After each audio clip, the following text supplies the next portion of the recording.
Hello, everybody, and welcome to One Day Today. We are on episode 12. We are a month strong, and I gotta say, we have had some amazing shares so far, and today is no exception. I'm really excited to hear both our guests share today. We here at One Day. This movement is about us, a space for us to share our story, who we are, and how what our experience was that led us to to where we are, and we're here to highlight people up to big things, things bigger than themselves, highlighting the beauty amidst the pandemic craziness, and it just a testament to, with all the craziness going on in the world, there's still beauty in the world. There's still people doing amazing things. And that's why we are highlighting it and we're focusing on it. And that's why we're here to bring this space to you. So thank you for all you who are tuning in. And I'm really excited to have our guests share. But lo and behold, let us invite Gina Parris. Hi, Gina. Hi, Abram. Good to see you. Good to see you. Thank you for joining us. Absolutely. Well, I'm really excited to hear you share. So I'm gonna stop talking and I'm just gonna let you take the stage. So Gina, the stage is yours. Abram. Well, it was really fun to get to know Abram. And earlier we were talking about some of the elements of my story that have made me turn what were panic attacks and anxiety that caused me to leave my dream career. It turned that into what became a path to prosperity for me and how I help other people. And it's really interesting right now with the coronavirus and quarantine and people losing their jobs, because it just takes me right back to 2001, the end of the year, almost Thanksgiving time. And wow, we had been living back in my hometown of Spokane, Washington for just a year and a half, maybe at this point. And we were there because of those aforementioned panic attacks that made me run away from Southern Illinois, where I had been a youth minister and had this outreach that just was what I thought I was born to do. But it was so painful when I had just anxiety so bad. But this day we're in Spokane. I'm home with the 4 little children, and my husband comes home with this little cardboard box, and he had just been laid off, and he's drying those tears. And he says, I don't know. I know I'm just crying. He's like, I don't know why I'm crying. Then he says, yes, I do. It's because I just love those people so much. And like money had been super, super tight while he was working. The temptation might have been like, oh my God, how are we possibly going to pay our bills and feed the kids and everything? But what I had learned in that previous season really, really, really did carry us through this really dark season. And I've shared this with so many of my friends right now who are losing their sources of income and facing all this uncertainty, because it's life-changing when you know how to lean on each other and lean on promises instead of the problem.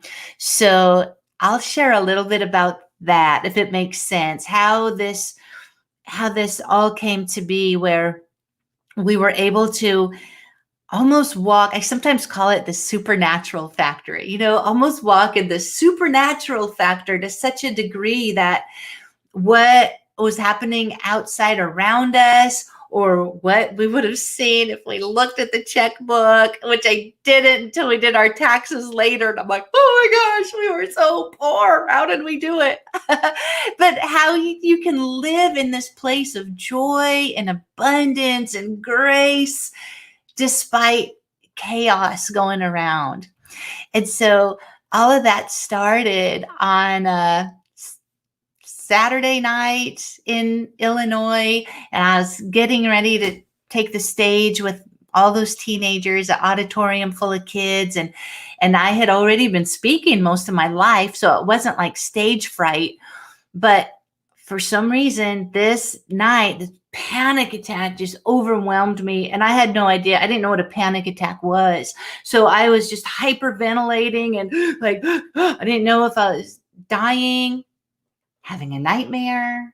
Was I was I alive? Was I like, what is this? What is happening? And I ran to the center stage finally and yelled, welcome to the storm. Our meetings were called the storm, and the band playing really loud. And each week after that, the anxiety just kept coming more and more constant until I just begged my husband, just let's leave this place. Let's go back home. I can be with my family. But I had certain protocols kind of that I made up. And since I am a full-on Jesus girl, this is what worked for me. But what values for you, this will help you to keep them in front of you. And so I wrote down certain scriptural promises on these index cards, and I literally had to keep them in front of me and read them all the time. Things where God says, for example, I will never leave you or forsake you. And there's this time in the Bible where Jesus is risen from the dead, and he appears to his disciples who are mourning how sad it was that we thought he was the Messiah. He's dead. Anyway, in this story, Jesus says, look at my hands, because there's hole in them from the cross. He says, I'm right here. It's me. And whenever I would read that, I would just calm down. But it was temporary. Really, really a struggle. And I don't tell this part very often because it's so crazy. But, this one day still in Illinois, I knew we were probably going to move now, but it literally felt like I was living with a bowling ball just lodged somewhere in my sternum all the time. Like, I always was so anxious and sad and stressed, despite what I knew about believing that God sets us free and that he's love and his love casts out fear, all this stuff. And so one Wednesday, I'm still preparing for a sermon, and I couldn't even put two thoughts together because I had insomnia for night after night for 4 months. And I'm trying to think, and I thought, I know, I have some notes in this Bible in the playroom. I'll go get that. And I go in this little playroom where my 4-year-old had her back to me. And it's so crazy. And this might not make sense to anyone, but as soon as I got near there, this presence of love and grace and goodness, like it was just filled the whole hallway. It was the presence of God or an angel, or, it just brought me to my knees. And I thought, I remember thinking, I'm in my office trying to prepare a sermon, and God's right here in this foyer. This makes no sense. I'm like, God, I feel like you've left me. And I heard my daughter singing a song. And she starts singing all these things. She's singing, and we call it a prophetic song, but she was just singing to her Barbie doll. It's not like she knew she was trying to do something supernatural or anything. She's just singing, and she's singing, God will take care of it. God will take care of it. God will take care of it for you. And she's just singing, prophesying. And as she does, all this anxiety breaks off of me. As she starts singing words, she starts singing, Lord, we see your hands and we know that you are here. And I thought, how does she know that? How does she know that's the thing that means so much to me? And that just broke off. Like, I didn't struggle with that level of the anxiety again, because I knew that everything was going to be okay. There is something supernatural. There is a supernatural factor that sometimes when you're doing everything that you know to do, you've done all you can to stay in love and to stay in faith and to stay believing the best about people, you cannot help but be on this frequency of heaven. Like, this is true for all kinds of people that don't even believe in heaven, or, they know there's a frequency of goodness. And that is what happened there. Such freedom. And so that was kind of the supernatural factor to being free from panic. And so then we moved, and before the layoff, I heard a promise from God. And again, this happens rarely, like that I hear almost audible sounds.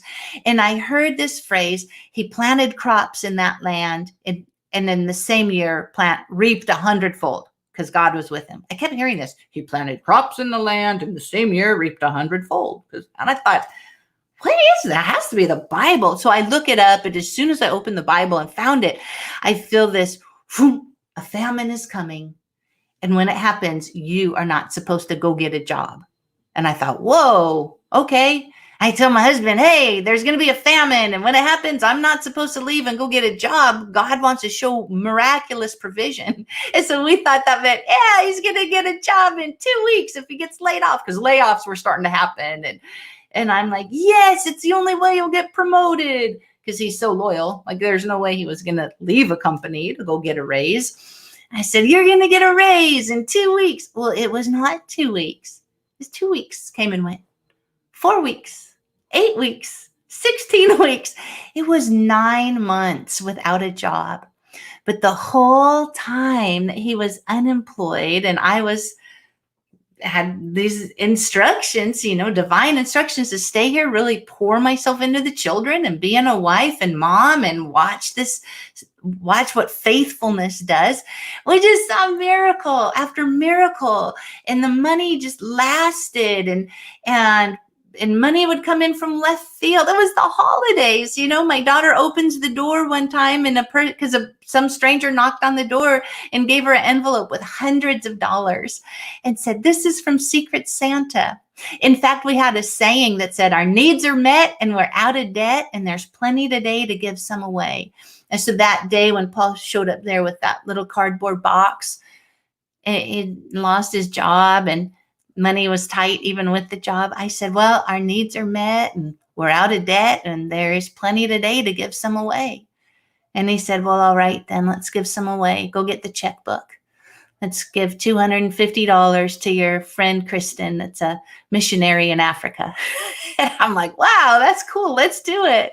And then a little bit later, we got that, we got money from Secret Santa and a $6,000 check from the company, like crazy, crazy stuff. And I learned in that minute that nothing is as it seems. Everything really is energy. And then I learned natural techniques to really enhance breathing and peak performance and energy psychology. I learned EFT tapping, which you might be familiar with. And by the time we moved for the promotion that he did get, we came to Tennessee. I started sharing my relaxation techniques, and I started getting paid thousands of dollars by Major League Baseball players or college baseball players or kids that needed to make the MLB draft. And that was because my own son played baseball. And so I was familiar with baseball, and stock market trading. That was what I was doing, trading the money that we made selling that house. I can tell you how to lose a lot of money fast trading the stock market. So I had to learn, oh my God, mindset. And so all those things that were the greatest pain, I was so ashamed of those panic attacks. I didn't tell anyone. I thought I was going crazy, especially because I was supposed to be a faith girl, I didn't tell anyone what they were or why I was running away. But what we overcome is always the basis for our best work. And so that's why I very often teach a Panic to Prosperity masterclass. And I teach a new way to be aware of your mindset, turn your anxiety around, turn stress into strength. And as I took up painting again, I painted this picture behind me. In fact, even shows it's got gold leaf to show that in the biggest storm, there's prosperity in the storm.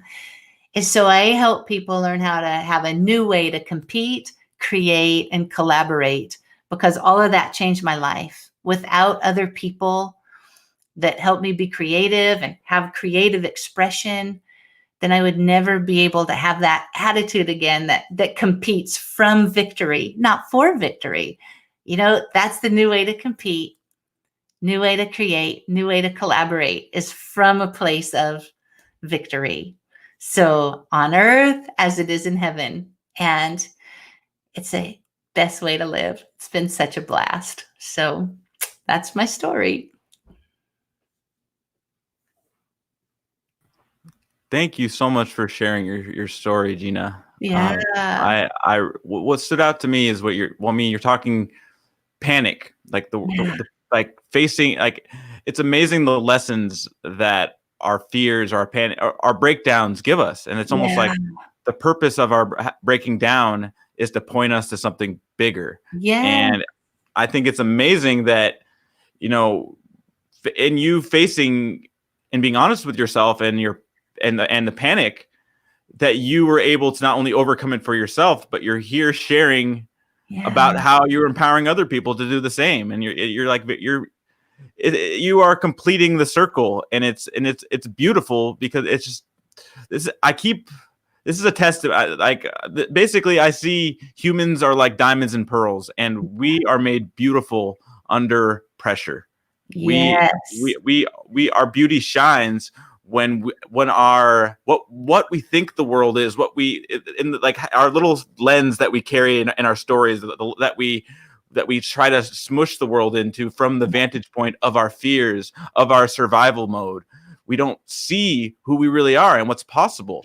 Right. And so at what point were you willing to face that panic that you were experiencing?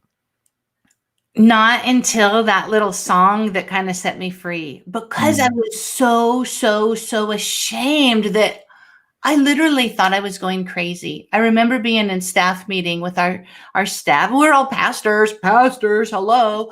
And that's the problem, not being able to be honest.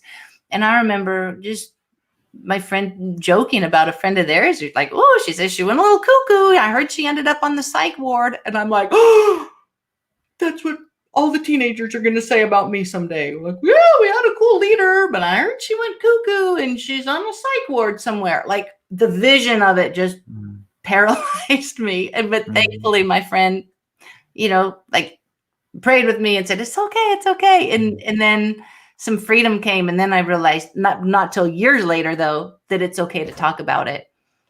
Right. Yeah. Yeah. No, I've had a similar experience with my own.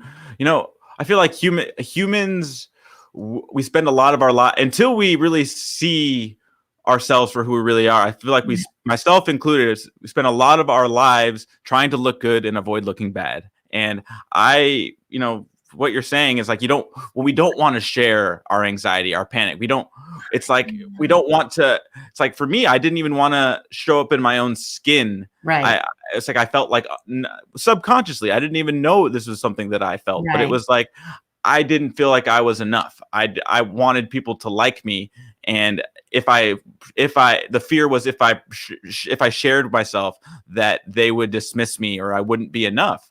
And it's the irony is facing that fear is what has given me freedom and self-expression and power in my life. And I think it's beautiful that you have Yeah. overcome your situation, but you are coming full circle and contributing to us all. And I think Oh, it's beautiful. yeah. And that fear of what people think, I've just learned to accept that is always going to be the temptation, the flip side or the perverted side of my gift of caring so deeply about people. Mhm. And you too, right? Because you love people, you care about people. So, all right, that opens the risk that I'm going to care too much what they think, Mhm. even of me. Like, okay, it's worth the gift of deep empathy. So now I get it and I can deal with, okay, some people will judge me, but that's okay. Yeah. Right. Absolutely. And And I it still deal with, when I get panicky, at least I know what to do. And right. so this week was a hard week. And I told these girls on my mastermind group, I said, the thing that comes back to me all the time is, wow, if I, being one of the most positive, I'm one of the happiest people that I know, right? Like, if I am struggling and I have all these tools that I've practiced for years and I have all this experience of things turning in my favor, oh my gosh, how many people are out there in a lot of pain with no idea what to do? So that helps me in my darkest hours to realize this is really not about me. This is to help Right. me even have more compassion for people that are also hurting. Right. Welcome to humanity. Yeah. Absolutely. No, that's beautiful. And it's like what you're saying. It's the love and fear cannot coexist. Right. And this analogy keeps coming back for me. I've been working on my garden a lot, and now gardening is a very, and another story, gardening and dancing are both two analogies that really line up for life. But for garden specifically, what you're saying is like a garden in our life, weeds come up, fruits and flowers will come up. Yeah. The weeds will never stop coming. Right. And it's never like we'll stop being afraid. We'll stop having things that are difficult. We'll stop having panic or any stress, anxiety, any of those things. They always come, but it's what we focus on and what we water is what grows. Exactly. And the weeds are still going to come up, but if we can keep picking them and see them for what they are, we can still water the fruits and flowers and create beautiful things. Wow. I wish everyone would realize that instead of, dwelling on how bad it is, how bad the self-talk, that's why literally I had to keep index cards in front of me to force my self-talk. Yeah. To stay positive. Yeah. Well, it's amazing. And it's admirable that you've found the tools and you're sharing them and you have the self-awareness to continue to lift us all up. So thank you so much, Gina, for sharing your story. I hope you'll come back and share with us again soon. Yay, my pleasure. I love it. And I'll have to check out your garden since I'm in the absolutely. Come by anytime. Yeah.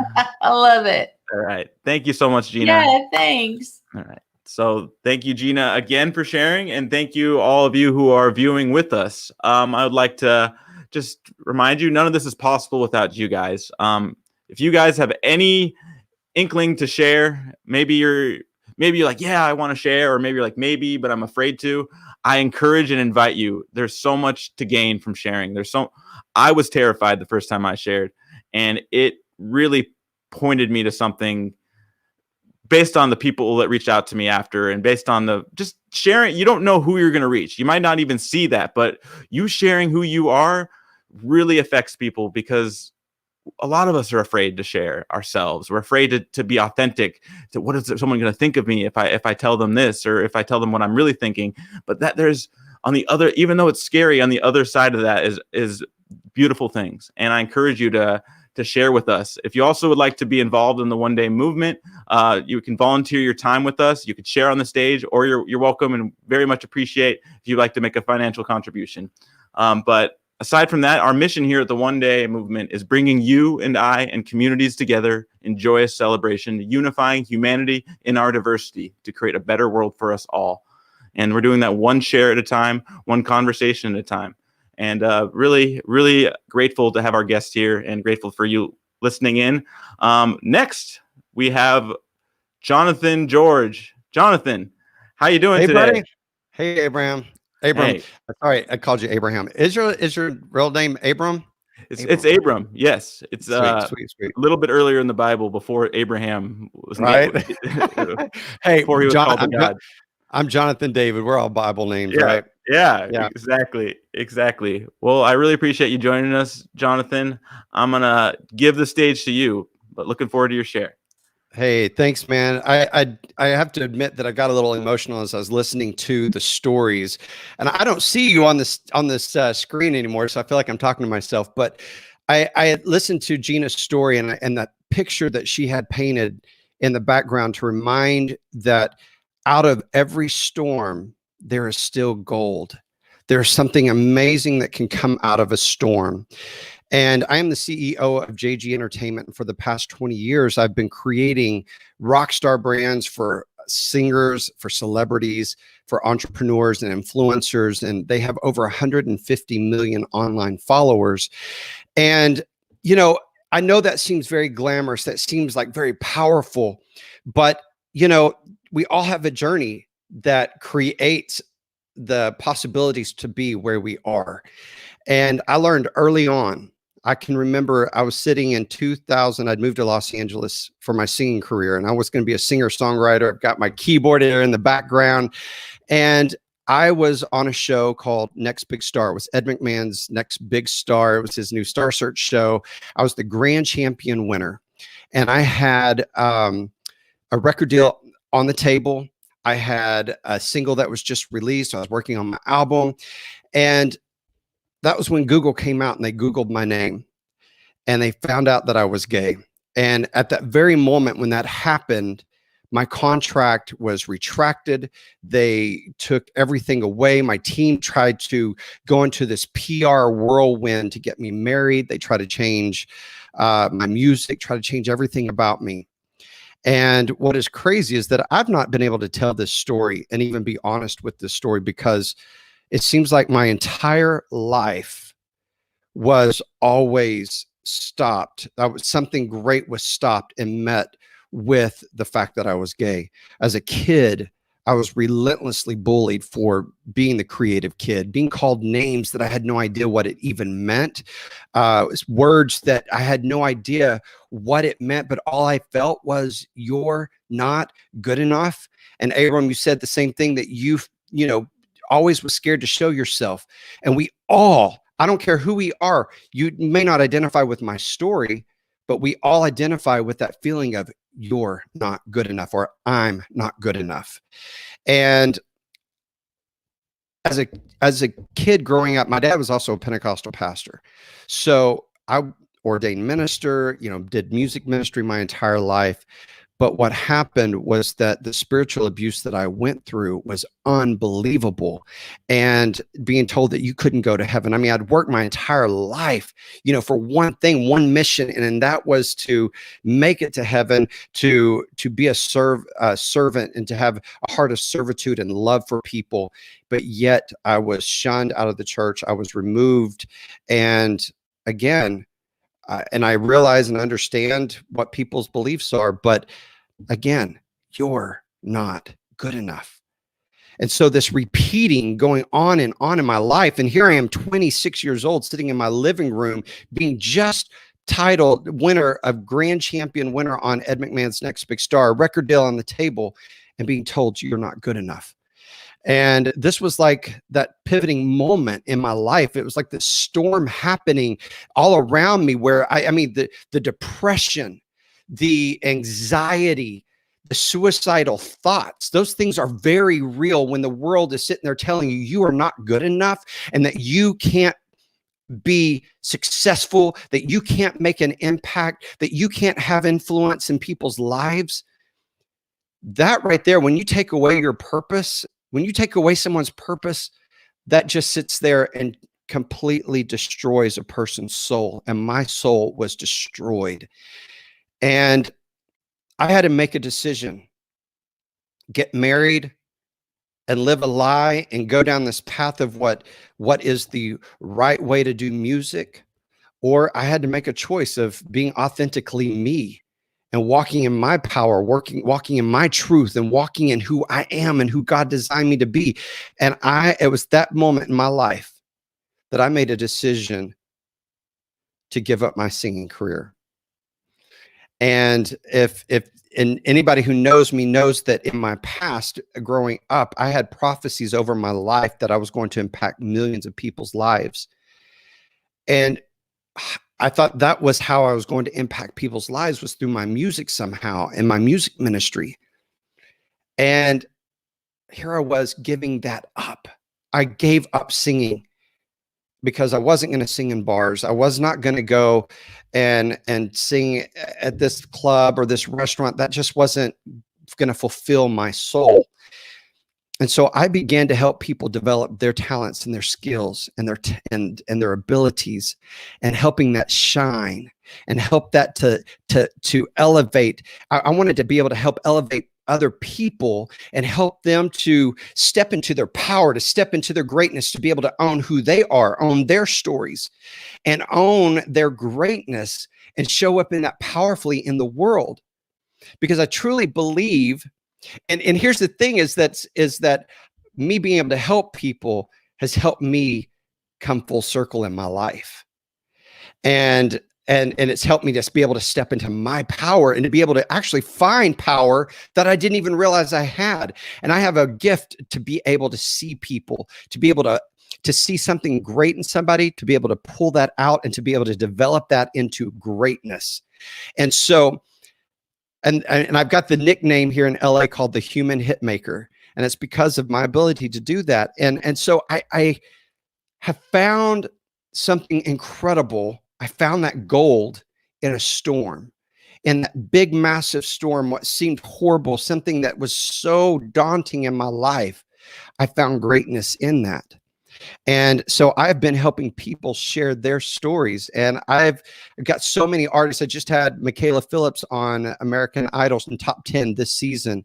I also had she was on America's Got Talent a year and a half ago.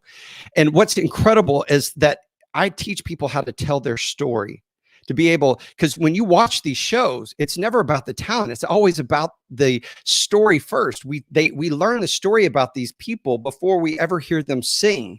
And so, and if you think about it, this is the power of your story. This is the power of all those things that happen to you in your life. It creates your why. It creates your power. It creates and cultivates the strengths that you have inside of you that you were born with.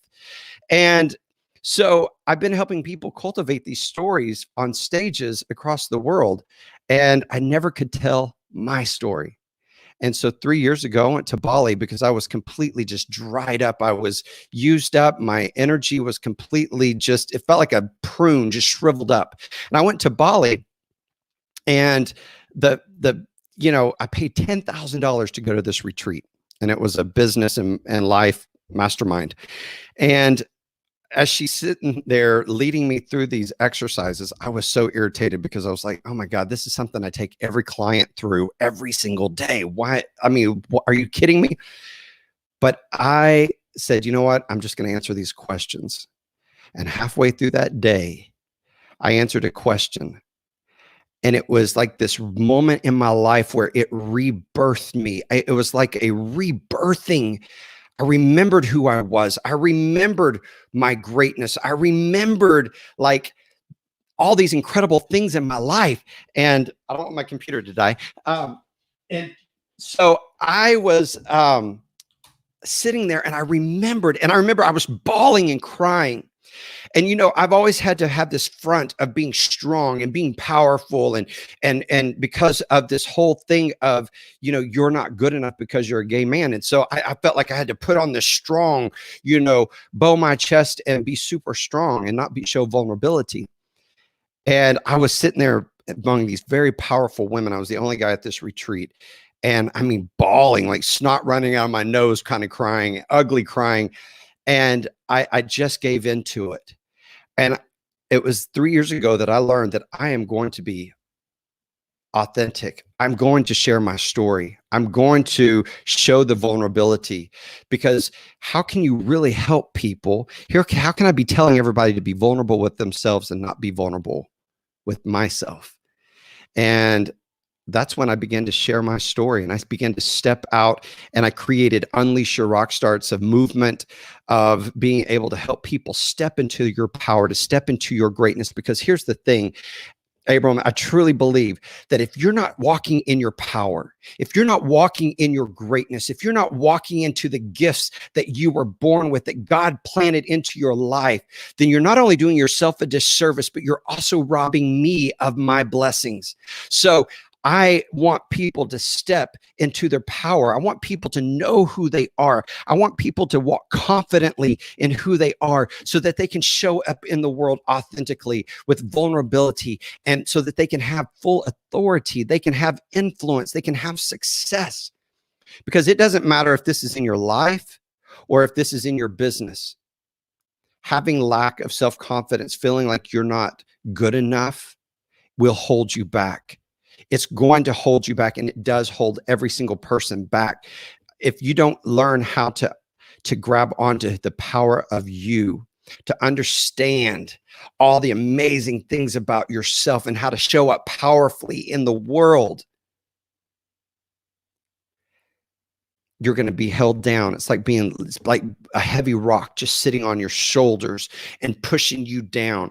People telling you you can't. You're hearing one thing that somebody said negative about you on social media. All of a sudden, that's a rock that's put down on you. You heard something your parents said to you in passing, and they didn't even mean what you taking it as. And it's another rock layered onto you to make it heavy around you. You've got people who are telling you every single day that, no, that's not work for me. It doesn't work for me. And we take that rejection upon ourselves rather than, hey, no, it just doesn't fit them. And so our narrative that we tell ourselves, this perspective that we have about ourselves is so heavy on us that we can't move and we can't be great. And we were talking about vibrational levels there earlier and about energy. Everything is energy based. I put two tuning forks together like this, and I hit this one, ding, ding, ding. This one will vibrate at the same level, ding, ding, even when I stop this one. Vibrational, your energy is so powerful. And if it's stifled under these thoughts of I'm not good enough, or stifled under why me when there's 1,000 other people who are already doing that. My talent's mediocre.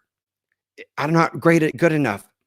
Let me just tell you what, you've got to break that energy. You've got to bow your chest up and be rebellious against those thoughts. Be rebellious and powerful against those kind of thinking that's biting in your ear, that negative self-talk. You got to break through that powerfully. And how you're going to do that is understanding your greatest assets, understanding your flaws and still being flawsome and showing up in the world authentically and with your vulnerability. And also understanding the power of you. Understanding what you can do with all of those things. And I know that we're kind of coming here to a close, and you can come on, Abram, and talk to me, buddy. But it's my journey. It's been incredible to watch the gold come out of that storm. Wow. That was amazing. That was very beautiful. I thank you so much for sharing, like, the courage of your life story and you getting to this point, and what you were saying about your music career. I can absolutely relate. I mean, I've been a touring musician I've had a music career for about 13 years, and I totally get having the front. I wanted to, I wanted to present myself in a way that people would like me, and music became, and it was like where I lost myself. Like, there's still a broken clock syndrome. I was not always all inauthentic, but I felt there was something missing.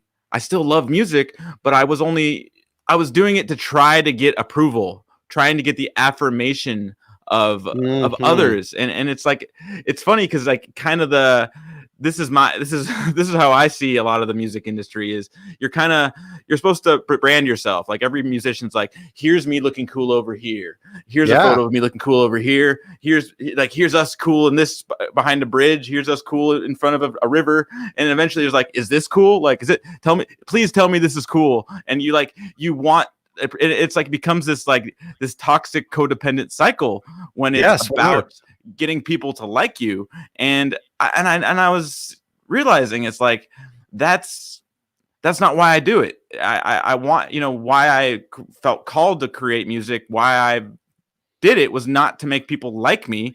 It was to point myself and others to beauty, to wonder, to truth, to their own experience and of themselves.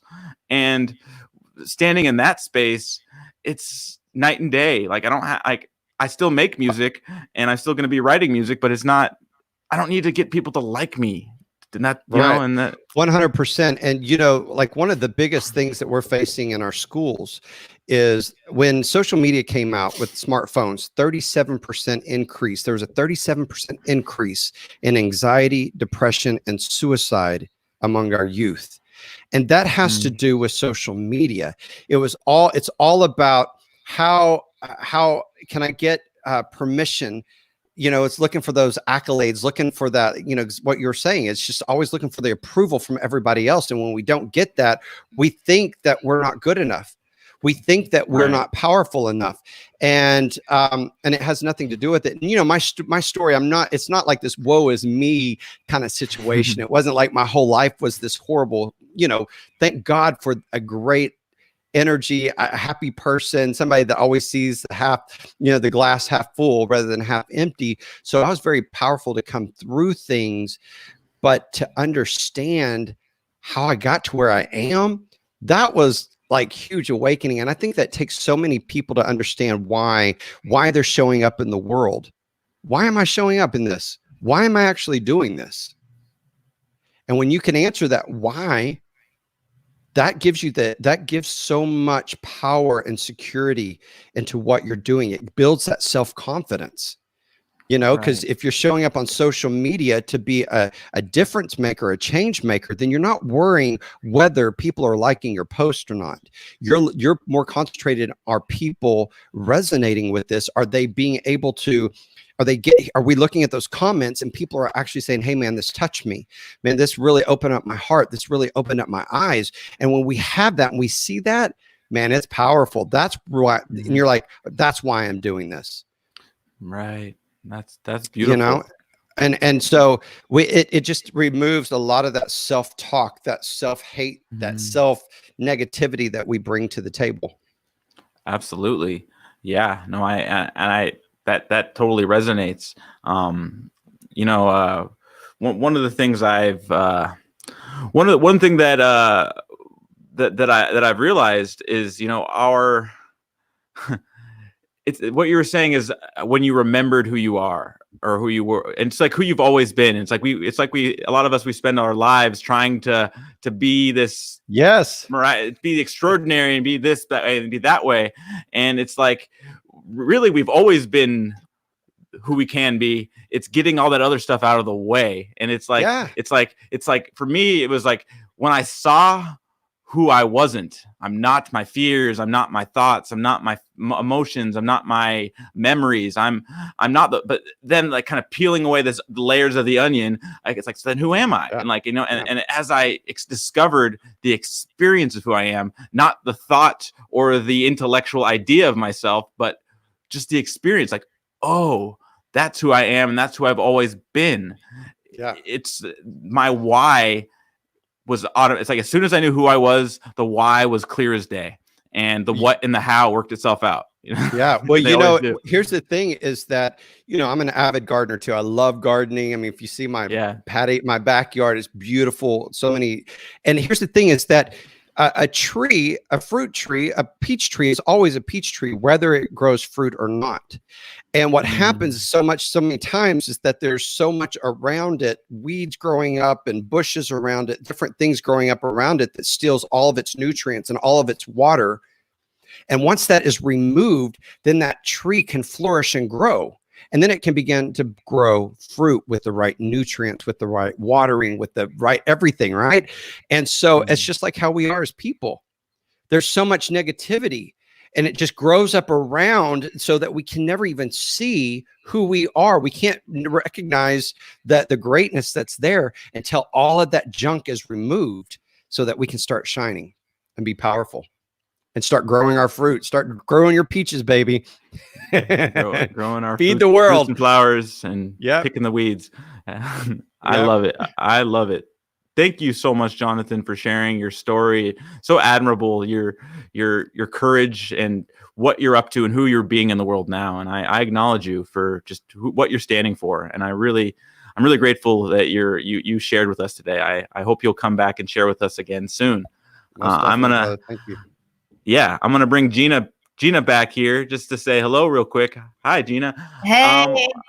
I just wanted to thank our viewers and thank you both for sharing with us. And also to our viewers, if you would like to share like our fine guest today, go to our website, onedaymvmt.org. You can sign up to be on the stage and share your story. You can volunteer, and you can also have a way to contribute. But the vision of One Day, of what the One Day movement is humanity rising in a connected world with each person's unique contributions being valued and magnified through a higher level of collaboration, producing unprecedented new realms of possibility. These are just two people that are doing amazing things, we're bringing our vision of tomorrow today. And that's why we're One Day. One Day is not this idea someday we'll be happy, someday peace will happen, someday this will happen, one day that'll happen. And it's like, that's when we point one day to the future, we are avoiding responsibility for the peace in our own hearts and the peace in our own communities right now. And that's why we're here. And thank you both so much for sharing and for being who you are. I really gained a lot, and it moved me hearing both of you share. So thank you. It means so much. Thank you. Well, thank you again to our guests, and thank you all who are viewing. I love you all. We will see you tomorrow. And until next time, have a wonderful, beautiful day, and take care. Bye-bye. Bye-bye. Bye. Take care.